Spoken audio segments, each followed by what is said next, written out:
Hello, I'm Brittney Hazelton, and this is ArkLaTex Artistry, where we explore the arts in our area.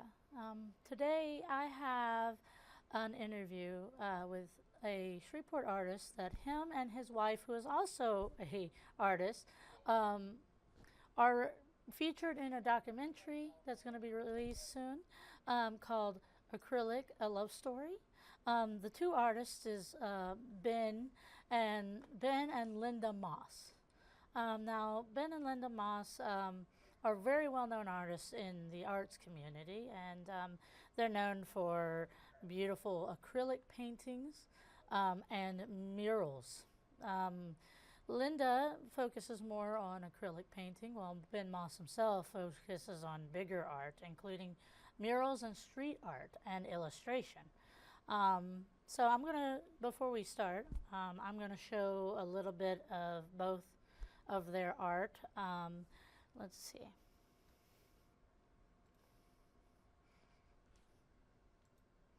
Okay, so first starting off, we have Ben Moss.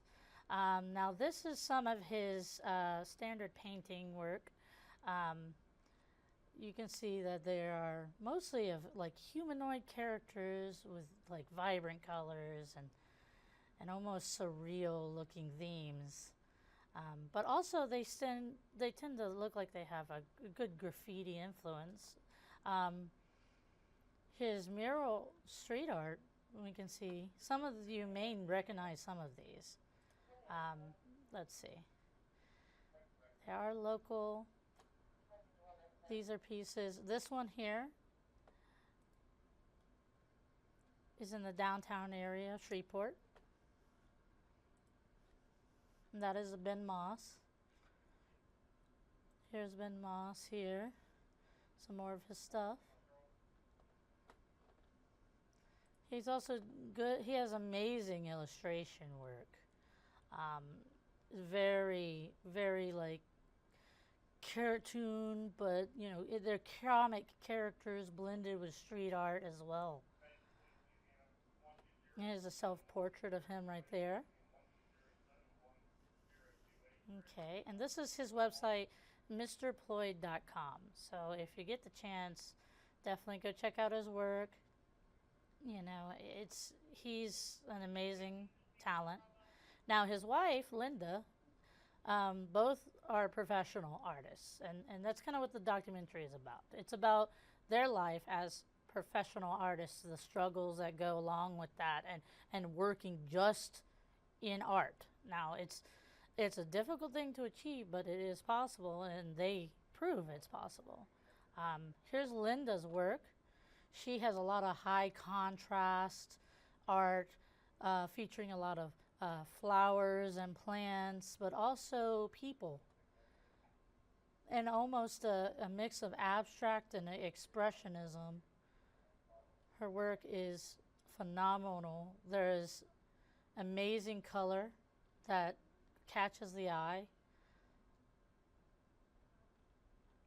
You can see she varies her stuff. She doesn't just paint one subject. And part of the thing for Linda Moss is that, you know, she doesn't want to be restricted in what she paints, like a lot of artists are told they need to be. She very much stands against the grain of that. She works with acrylic, fabric, found objects in her work. Like here you can see likely some strips of fabric in some of the work.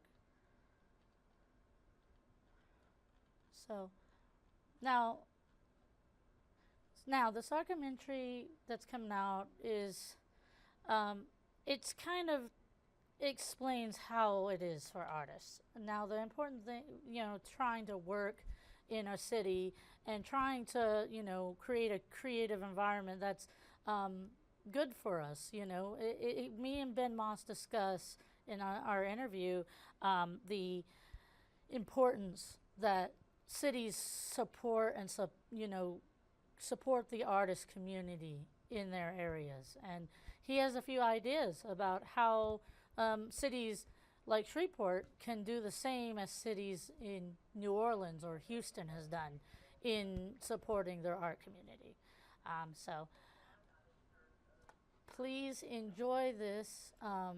Enjoy this conversation. It's a good one, and I think you'll appreciate it. And it gives you a chance to get an idea. Get an idea of the mindset of the artists, especially an artist that is well known as Ben Moss. He also teaches at Bossier Parish Community College, so he's also an amazing teacher. So I hope you enjoy.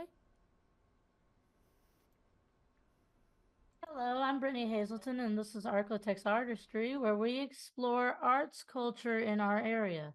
Today, my guest will talk about a new documentary by Willis Wilburn called Acrylic, a Love Story. The documentary follows two artists who are a married couple in the city of Shreveport. Our guest today is one of those artists. Go ahead and introduce yourself. Hi, my name is Ben Moss. I'm a Shreveport artist, along with my wife, Linda Moss. We've been active in the art community here for quite some time, at least, going on 10 years. And I do graffiti and murals and large scale painting, and she is an acrylic painter who lately focuses on hyper-colored florals and botanicals. I've seen some of her work and yours, both amazing, amazingly talented people. Um, so, can you tell us what this documentary is about? Sure, yeah. Our buddy Willis Wilburn, who is a filmmaker and also a local painter as well, phenomenal painter. Uh, he had done a couple of documentaries on other regional and local artists, and just had been seeking out a subject for a third one. And David Nelson of Minicine suggested Linda and me, and from there, we just hit it off with Willis really well, and became friends as well as the subjects of his documentary. It's mainly about just the everyday um, sacrifices and struggles that people who are self-employed have in general, but artists in particular, especially in our area. Okay, so you told me how the idea started. That's great. If you could you tell our viewers a little bit about the type of art? Like, what subjects do you capture in both you and Linda's work? Sure. A lot of my stuff is really character based. My entire foundation for the art I do started with comics when I was a child, and that grew into more like street art interest and skateboard graphics. Anything that was sort of punk rock, of course, was anything that was sort of character based that had a little bit of an edge or at least semi-rebellious twist is the kind of stuff I like to do. That's what speaks to me. And Linda has evolved. I mean, she's always been a painter, but she's evolved from doing very abstract works to figurative, and now her current obsession is botanical stuff. And it all has a grounding in really modern color theory. Um, and so she plays with light and color a lot, even if the subject is kind of realistic. But she's actually starting in her recent stuff to abstract forms a bit. So it's getting kind of funky, and it's really cool stuff. It's always cool to see how an artist evolves as they go, you know. Right. All right. So, um, what kind of struggles do you face, you and Linda face, as working artists?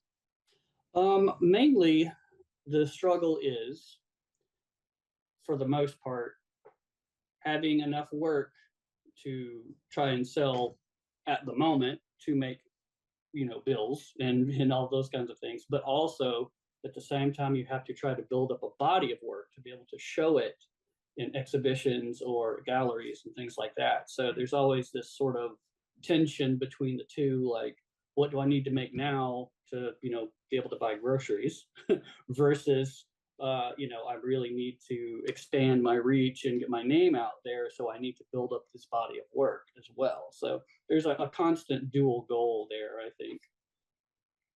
So, What's the benefit of you both being artists together? Uh, we both, as a couple, we both understand, I think, that, and we even talk about this in the documentary a little bit, that these endeavors take time and focus. And a lot of times in a normal relationship between, for instance, an artist and a non-artist, the non-artist may not necessarily like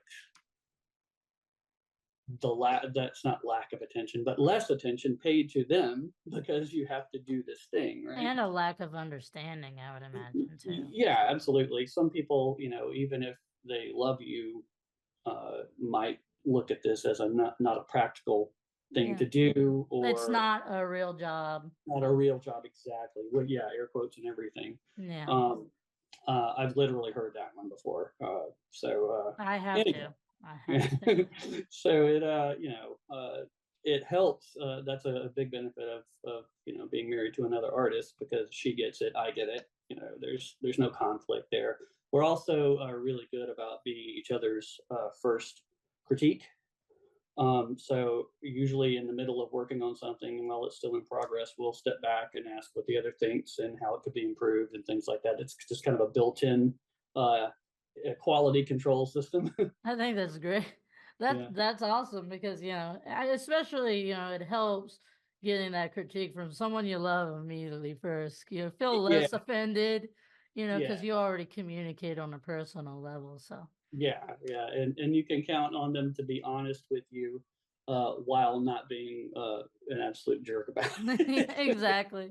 Yeah, I mean, if you're lucky, at least. You never know. There might be a mood. It's like, oh, this is crap. I would hope not. Nah. But okay, so can you name a few projects or exhibitions that y'all have been involved in?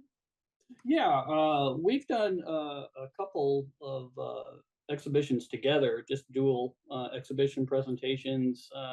Gosh, we did one back during the 2016 election season at Agora Borealis. It was our first show together, called Oh, American Monsters. oh, Uh, and it was a lot of my character based big gonzo crazy stuff. And she did all the backgrounds and all this really oh. cool decorative stuff with it. And it really elevated it. And then in 2022, we did something called Other Realms, which was our work wasn't collaborative. Like, we didn't do paintings together like in the first one, but we just had a show together with a common theme at BAC, which was sort of, we took that theme to mean, just to go wild with a subject matter and place within the paintings, and trying new techniques and things like that. So we were exploring other realms thematically and, I think, practically, technique wise. A lot of experimental stuff, it sounds like. Yeah, and she's been in countless solo exhibitions and in group exhibitions, and so have I. As far as stuff I've done recently, there was a really cool exhibition at Art Space in 2019 that Jeremy Jurnell and I did, Yeah. called, it was part of the On the Walls series. I think Uh, I think I kind of remember that. and Yeah. we called, the title of our show was On the Margins, but a lot of it was stuff. I brought back imagery that I had scribbled in school notebooks from as far back as like 1985. It was ridiculous, and then I made graffiti out of it. And we just covered the entire interior of Art Space. It was a lot of fun. Oh, Uh, my scribbles back then would have been a lot of charcoal, like Johnny the. I don't know if you ever heard of Johnny the Homicidal Maniac, but oh yeah, I absolutely. used to draw every panel all the time. Like he was Jonan Vasquez was kind of my Oh yeah, you could inspiration. have a far worse role model as an artist than I Joan feel it. Yeah, I feel that way. um, but did that, and Linda and I actually, Linda has uh, gotten into the mural thing a little bit too. We both worked on the From Shreveport with Love mural as Oh part of that. yeah, that's a Um, beautiful mural. Thanks. I think that murals are kind of not her bag. I think she discovered that. I'm the same way. I did one mural and I was done. I Yeah, was like, no, that's not my thing. I like it as long as there's room for me to be me in Yeah, it, if that makes sense. exactly. That's, commissions are one thing, but if you're being art directed uh, by somebody whose motivation is not just something that looks cool, but rather, Yeah. oh, I want this advertisement for my business. I want this to be signage for me and stuff like that. It kind of loses a little something that way Yeah, from it. it takes away that artistic freedom that we Yeah, as just artists literally are artists because we want that freedom, yeah, most of us anyways. yeah, for real. Some of the spontaneity and spark is lost that way. So I do very few commercial ones anymore. So not no, not a bad experience with the people involved necessarily. Just that's just not the kind of thing I want to do. Yeah, I think that's understandable. So, I personally can say when I watched the documentary, I could relate to the difficulties as a working professional artist. What could Shreveport Bossier do to improve the situation for artists? I think we could really take a few tips from some towns and cities that are doing successful things and that are really supporting their local artists. First of all, and you and I talked about this a little at the documentary, we have a lot, disproportionately number of good artists No, here, we do. Yeah. and in such a diverse array of styles. And Hmm. we just all got all kinds of artists, not just visual. Um, and a common thing I hear is just the lack of opportunities. Now, some of that, it's on us to seek them out too. But and there's like regional and national databases where you can find, grants and opportunities to do things and calls for artists. But here, I feel like a lot of what has been done in the past is a lot of money has been thrown at national or international artists to come Mm. here and do a thing Yeah. for for a lot of money. And I feel like a lot of the opportunities here for local people, uh, they're diminished in value. As far as I mean, granted, a lot of us here are not national names. That's fine, Yeah. but there's a big difference between $2,500 versus 50,000. So, Yeah. for projects and stuff like that, and especially considering how some of the results of some of the projects were not long lasting necessarily. Yeah. Uh, and I'm not going to name names or projects or anything, but because I'm not trying to be nasty. It is what it is. I think if we put a little more parity on the value of a local versus national artist, that would help. And a lot of it comes down to money. It really truly does, because Yeah. it's already a struggle to do this for a living, especially if you're not famous.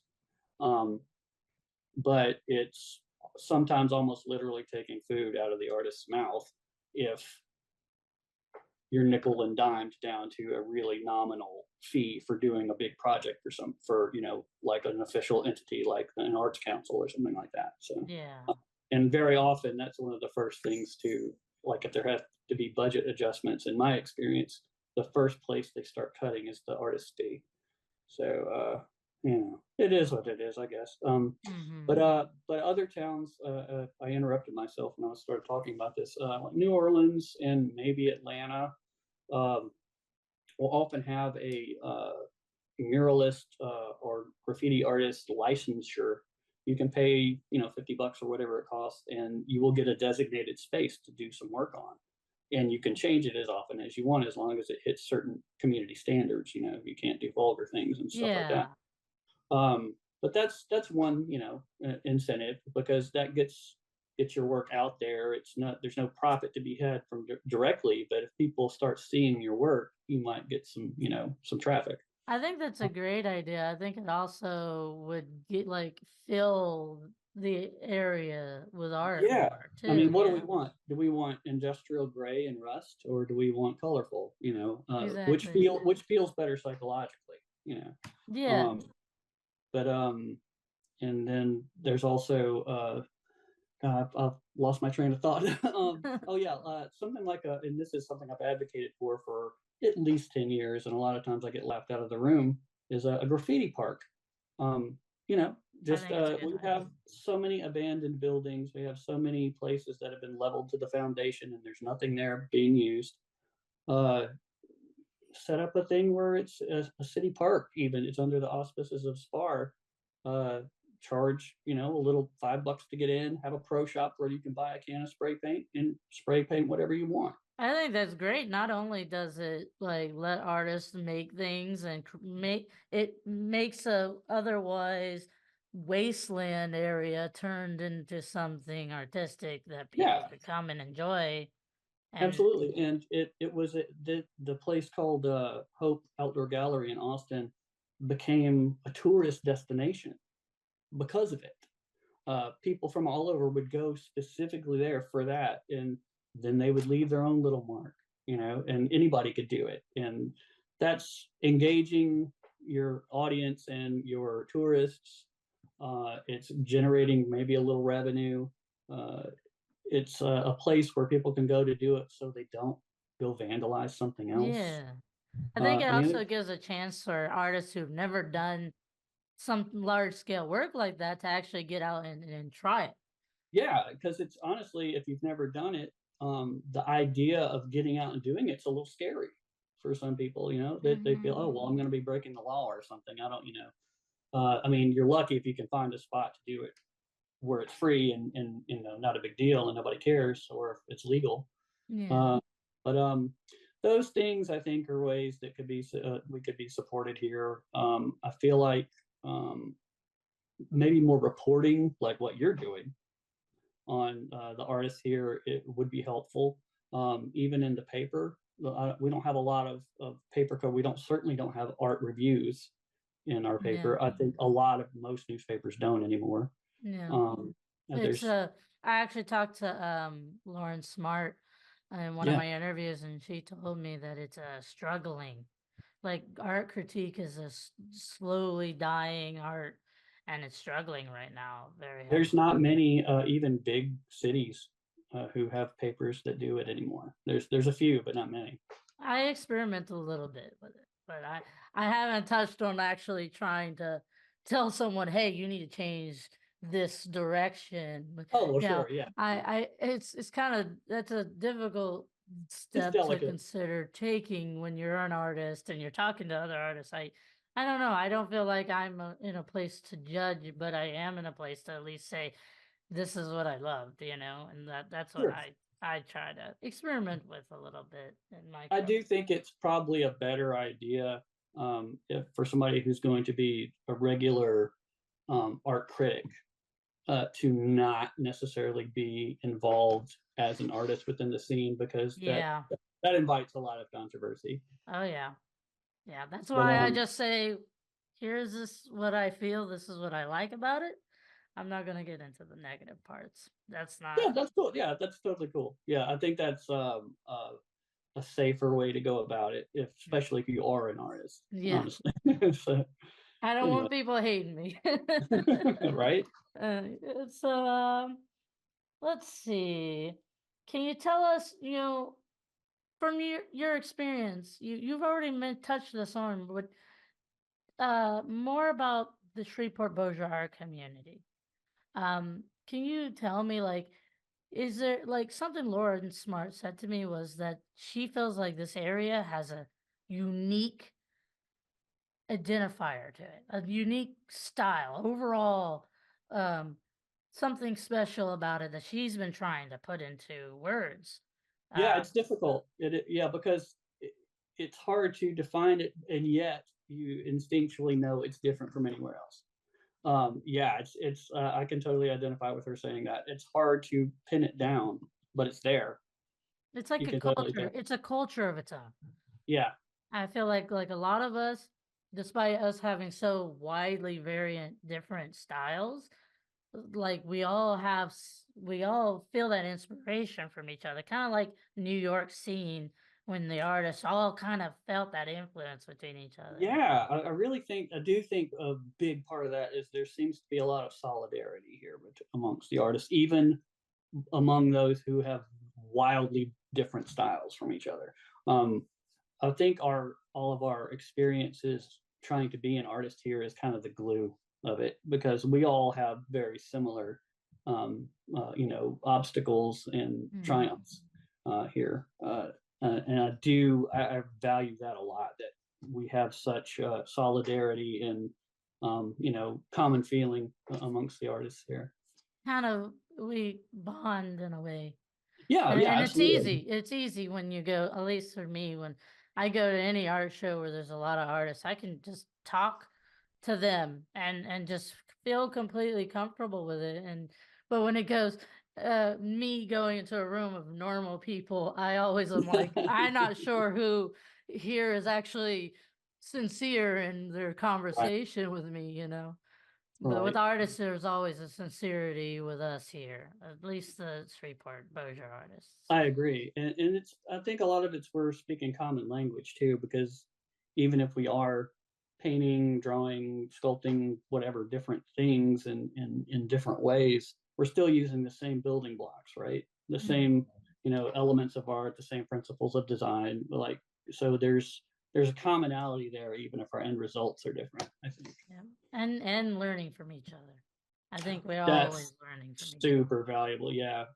Some of the greatest things that I've been able to pull off uh, making art have been through direct observation of how somebody else is doing a thing. So, Same, same, definitely. Okay, so let's see. How can viewers get access to see this documentary? okay. I know that it is going to be on YouTube. I don't know exactly when. That's Willis's domain. Um, but just look up Willis Wilburn on YouTube. Uh, or I think you can look up here. I'm going to look right now while we're talking. See, first of all, I don't think it's up there, but I'm going to look and see anyway if what search terms would be good for finding his stuff. Let's see. I know he did one on Mark Charleville not long ago, which was a really good documentary too. Okay. Well, this is taking up valuable airtime, I'm sure. It's okay. Okay. No, I don't see it yet. Well, once he does release it, you can let us know. We'll add it to the article for this one, and then I'll probably go ahead and write additional little update so people can get access to it. Okay. And maybe we can have another. Maybe I could get talk to Willis at some Yeah, point. I think that he would be good to talk to, because not only is he a good filmmaker, and he's got a gift for the storytelling aspect of that, I think. Yeah, But he is such a good painter. I honestly, that dude. I need to see his work because I don't know if I have seen it. Yeah, I've it, never actually legitimately talked to him before. yeah, he kind of ghosted out of there after the He documentary. really did, yeah.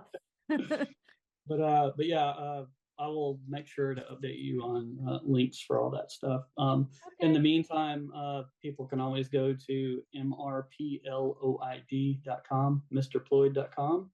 Ploid is my street art name, and lindamossart.com. Okay. And Good. we're both on Instagram too. If you search for Linda Moss Art, um, and Ploid Art or whatever, you'll find it eventually. So. All right. That was the next question I was going to ask you. How do they follow? How do people follow you?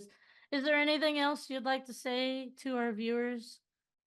No, just support your local artists. Watch the documentary when it gets out there, and hope you enjoy it. And thanks for your time. Thank you so much, Ben. Thank you for talking to me. And if you have any murals or big events coming up, you let me know and we'll have another Zoom interview about it. And Guarantee it. same with Linda if she wants to reach out. Okay, I know she's got a show in New Orleans in July. Oh, that's awesome. I'll have Like to at least Union Union Gallery. It will be so. Oh, that's nice. I'll definitely have to talk to her about that. Okay, cool. Thanks so Okay. much, Brittney. Thank you. Bye. All right, so that was our interview with Ben Moss regarding the upcoming documentary Acrylic, A Love Story. You can find more interviews like this on our website at KSLA.com or ArkLaTexToday12.com. We can, let's see here. So you can go, to find more of these interviews, you can go under Community and then click ArkLaTex Artistry, and you'll find all of the articles and videos I've written or have put on show here. We have quite a few. You can also find us under podcasts here. If you go under podcasts and go to ArkLaTex Artistry, that is all of just the videos. So if you're not a big fan of reading, you can always stop by and watch our Zoom interviews and our mini documentary I post in depth of an artist once a month. You can also check us out on Roku, Apple TV, the KSLA Now app, and YouTube as well. So take a look, and we'll see you next Saturday at noon every weekend. I'm there. Thank you for watching.